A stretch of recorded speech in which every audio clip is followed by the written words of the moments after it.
Before studio monitors, before fancy plugins, before expensive upgrades, your headphones are how you actually hear what you are recording. If you don't understand how to use them properly, you're just guessing.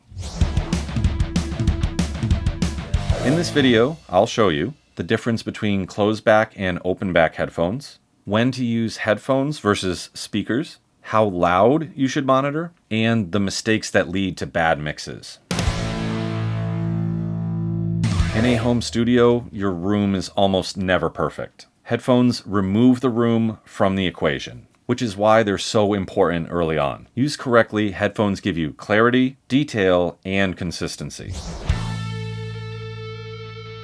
Closed back headphones isolate sound, prevent bleed into microphones, best for recording vocals and instruments. Open back headphones, more natural stereo image, less ear fatigue, better for mixing, not for recording. Key takeaway: if you can only afford one pair, start with closed back.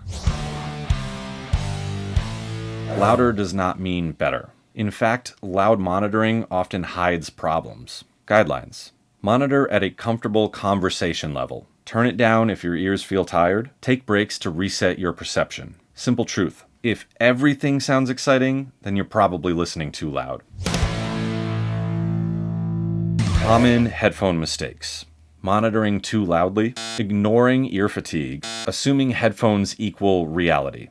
Key point: headphones tell you the truth, but not the whole truth. Next up, we'll talk about studio monitors, when you actually need them, and when you don't. If you follow this series from start to finish, you'll have a home recording setup that actually works, not just one that looks good on Instagram. So that's your ultimate home studio starter kit. Smart gear, smart choices, and no wasted cash.